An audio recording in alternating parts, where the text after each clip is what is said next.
Meta Assessoria Contábil, com o nosso, né, contabilista Arimilton. Boa tarde, tudo bem? Tudo bem, Solange, tudo bem. A gente está aqui muito feliz em recebê-la novamente e à disposição de vocês. Hoje nós vamos continuar, né, falando de declaração de imposto de renda.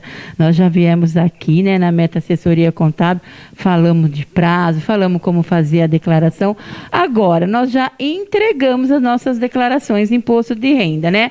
Eu acho que agora não acabou por aí, né, Ari? Tem mais a segunda parte?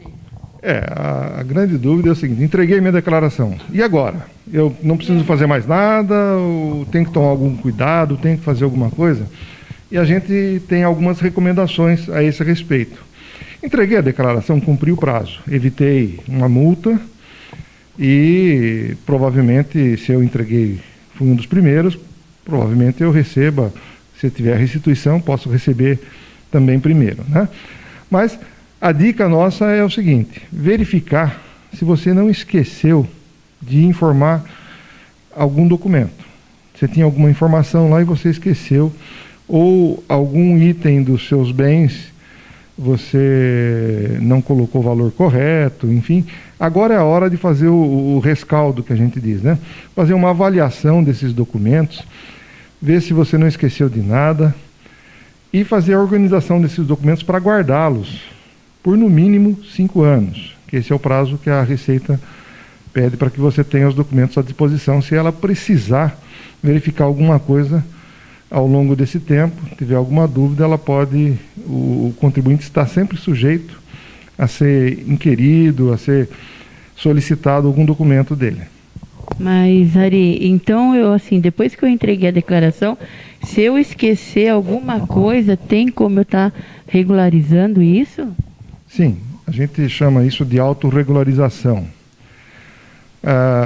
Após a entrega da declaração, está disponível no site da Receita Federal para todos que entregaram. Ele pode fazer uma senha lá e entrar e acompanhar o processamento dessa declaração. No portal da Receita Federal existe um campo lá chamado ECAC, que é onde você faz o acesso e você pode verificar se a sua declaração já foi processada ou se existe alguma pendência ali sobre ela.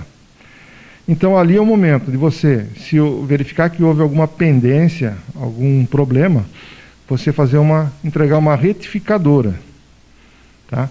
E o prazo da retificadora, ele, a partir da entrega, você pode entregar em até 5 anos, você pode entregar uma retificadora.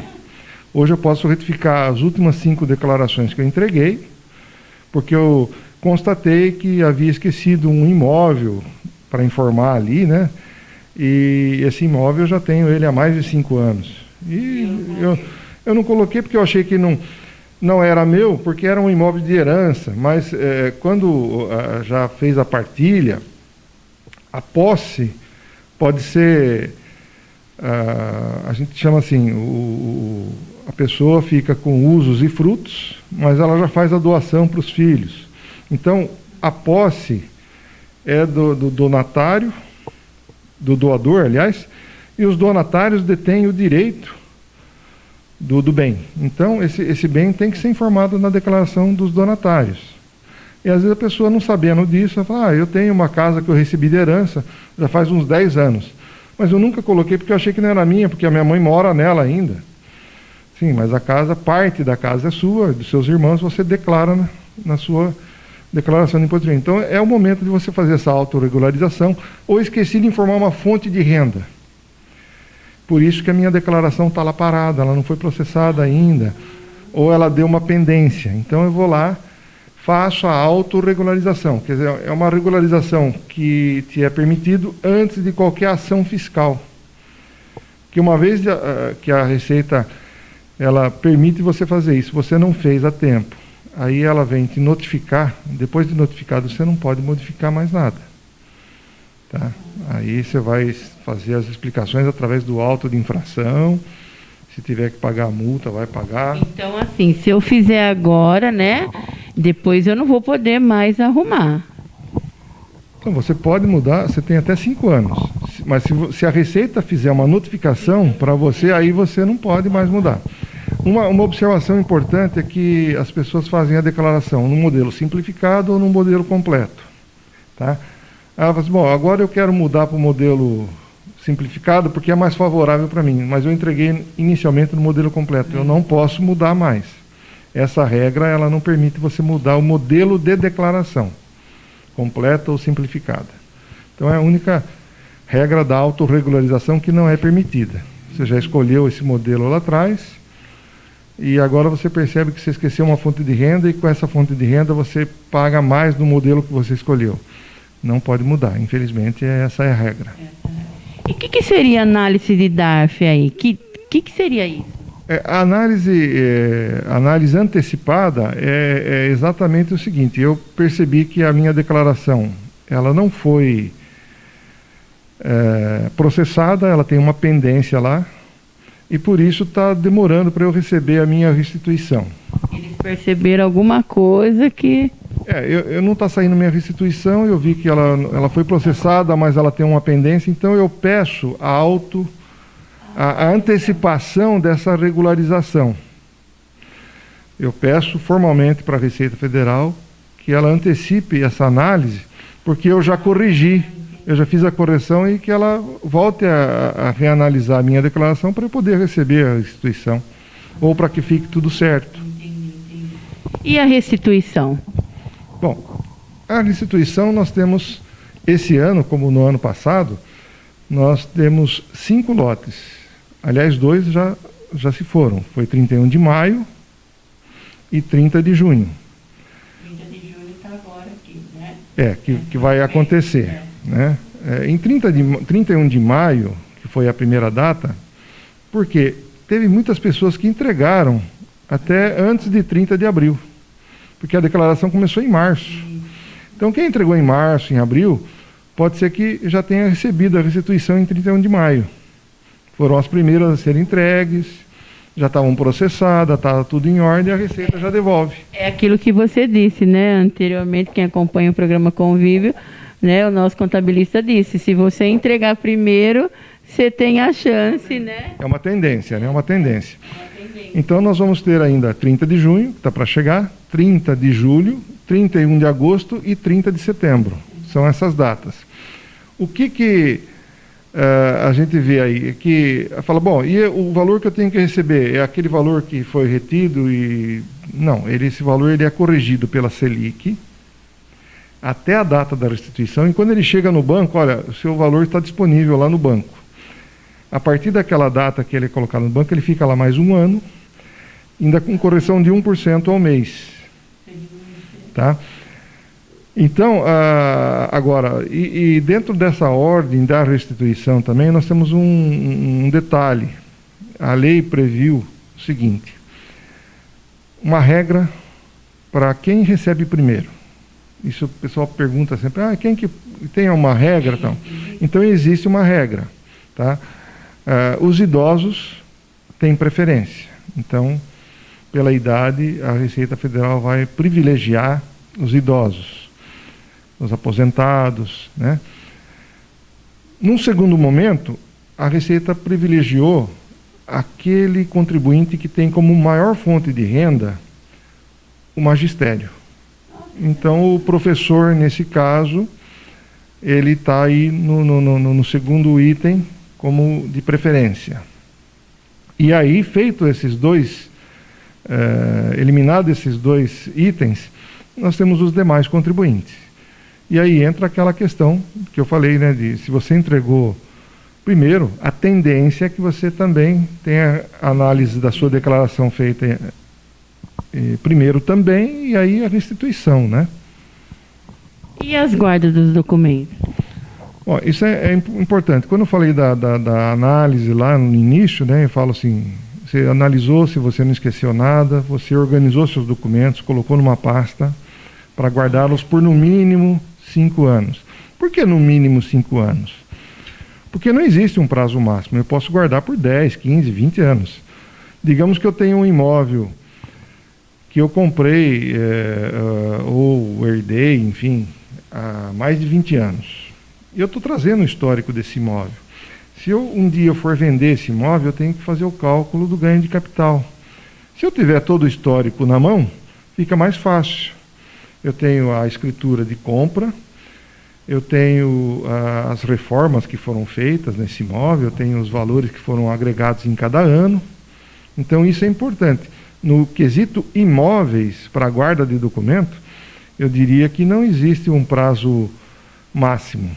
Tá? A gente tem que ter esse costume, né? As pessoas não guardam. Quando você pede, às vezes, uma escritura, eu não sei, onde que está, não acho.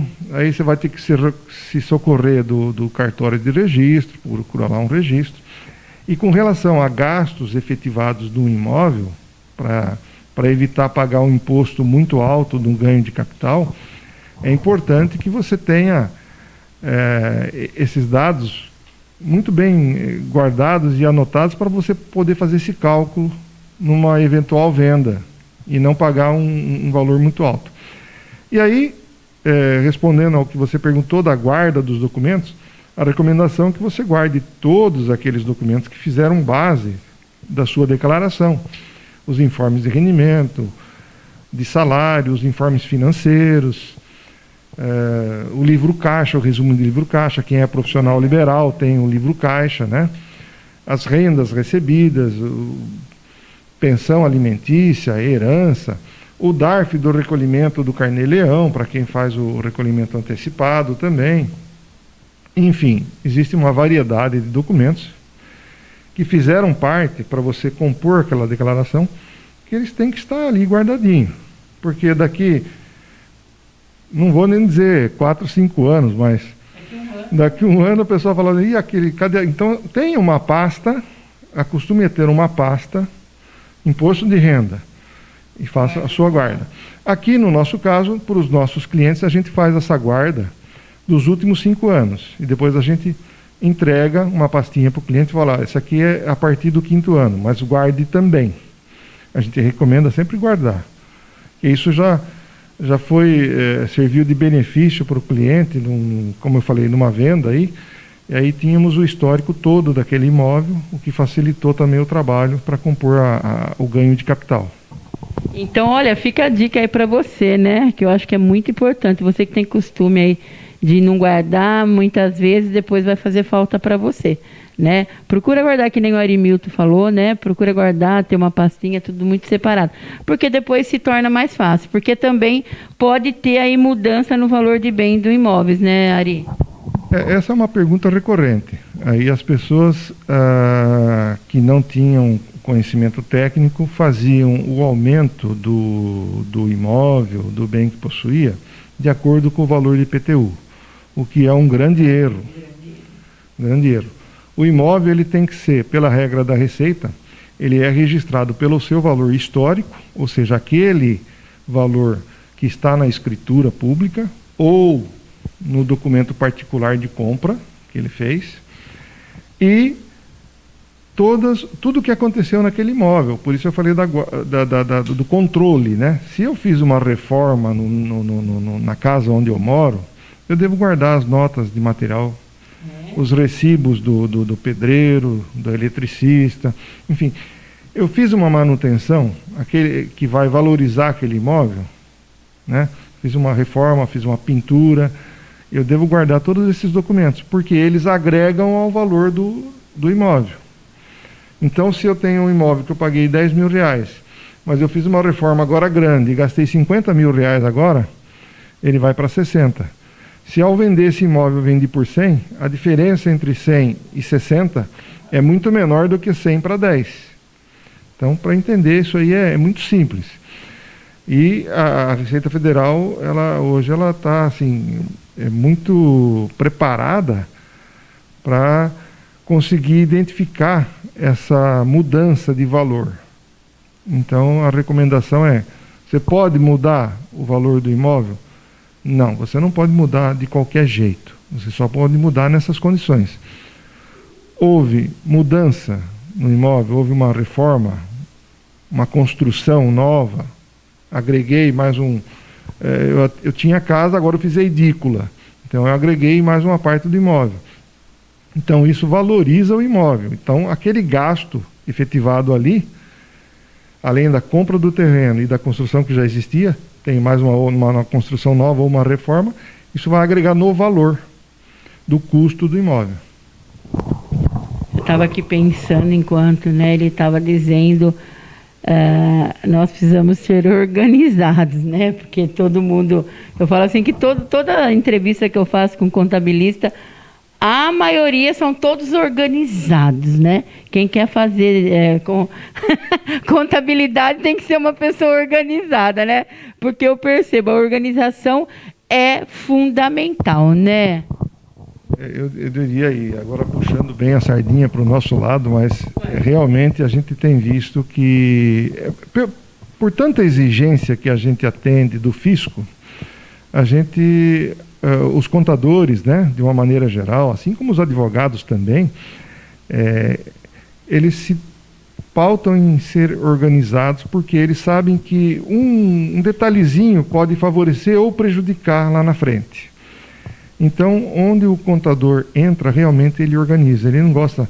Muitas vezes você vê a mesa do contador, ela está cheia de papel. Você fala, nossa, está bagunçado. Não.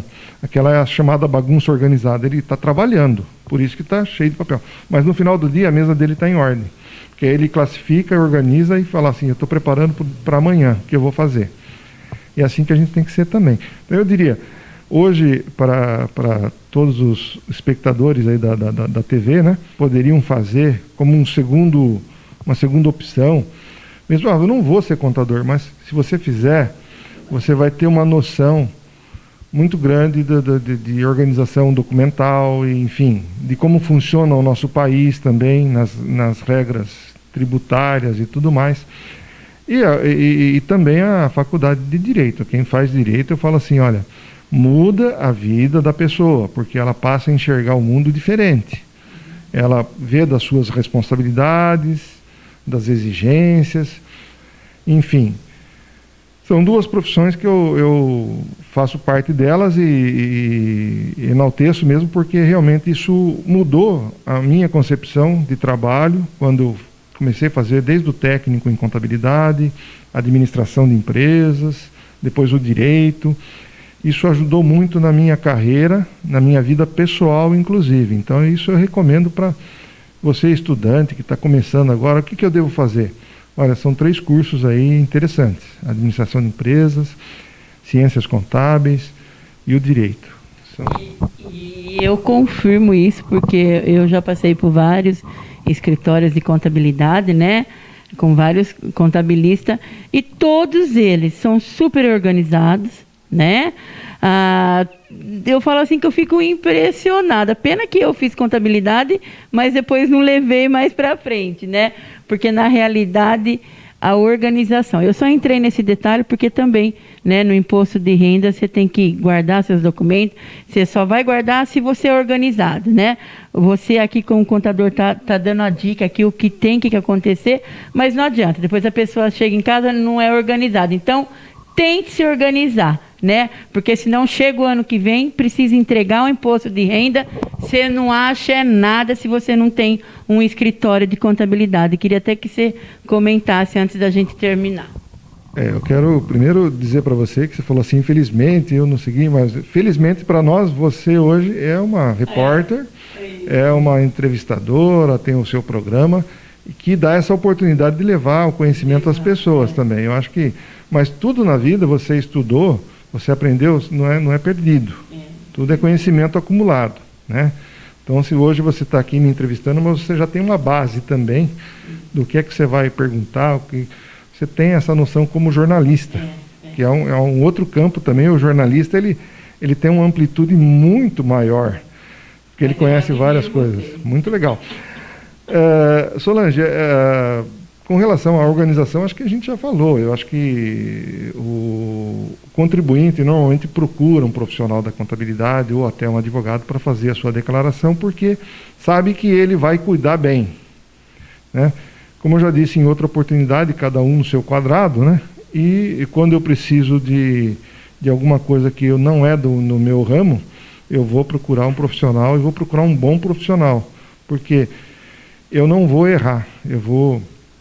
Eu sei que eu estou pagando, mas pagando um preço justo e um preço que vai me dar um retorno como segurança também, né? Ari, antes de nós terminarmos, né? Quem está nos assistindo, que ainda não recebeu nada, né? Que fez a declaração de imposto de renda, qual é a dica que você deixa para a pessoa? Bom, se ela fez ela própria, ela vai saber como acompanhar no ECAC, como eu disse lá no início, o processamento dessa declaração. Não existe nenhuma mágica, nenhum privilégio, nada. Aliás, os únicos privilegiados, ali a gente já relatou, que são os idosos e depois os professores, no aspecto restituição. Mas independente de você ter restituição, não acompanhe a sua declaração. Porque se houver uma pendência, isso pode impedir você de viajar. Você tem uma viagem para fora do país, por exemplo, você não vai conseguir o passaporte. Tá? Então, eu tenho um problema, eu quero fazer entrar num programa de financiamento da casa própria e a sua declaração não está em ordem, pode ser um empecilho também. Como recomendação final, acompanhe pelo ECAC e comece já. A declaração ela não é feita só uma vez por ano. Na verdade, a gente fala assim, olha, a sua declaração ela é feita o ano todo. Por quê? Eu sempre digo, o meu cliente, os meus clientes, aliás, eles são muito fiéis a isso. Eles não dão um passo sem falar com a gente aqui. Porque quando eles não fizeram isso, eles tiveram prejuízo. Olha, eu comprei um carro por um valor, vendi por outro. Olha, se você tivesse ajustado esse valor, que eu tivesse colocado isso, você não pagaria esse imposto. Agora você vai ter que pagar. Já foi feito o recibo, já foi feita a venda, não tem mais o que fazer. Então, a guarda dos documentos da declaração que fez é uma coisa. E a guarda dos documentos para a declaração de 2022 é outra coisa. Então, eu comprei um veículo hoje. Qual é o cuidado que eu tenho que ter? A hora que eu vou lá no cartório assinar e a pessoa assina para transferir o veículo para mim, eu já faço uma cópia daquele recibo de venda. Falo, isso aqui vai para a minha declaração. Vai servir de informação, porque ali tem CPF da pessoa que vendeu para você, tem o valor da venda, tem a data da venda, certo? Então, são informações cruciais para você colocar no imposto de renda. A mesma coisa quando você vende. Eu vendi.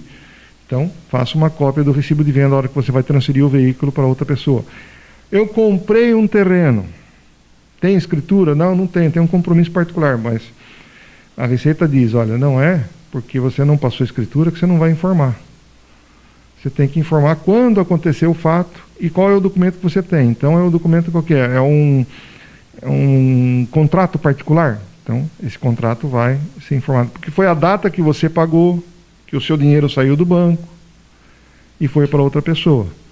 E aí ele tem data, valor do negócio, nome, CPF da pessoa que vendeu e que comprou.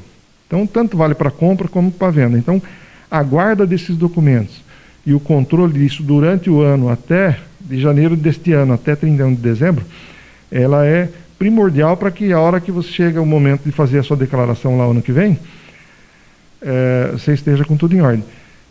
E um detalhe, cresceu muito o investimento, as pessoas investindo em ações na Bolsa de Valores.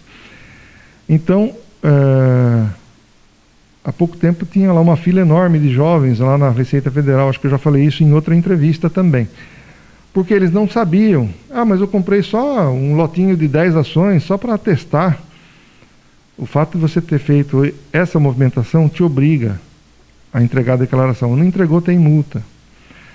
Então aí estavam lá. Então a guarda desses documentos, das notas de venda de ações, ela é importantíssima.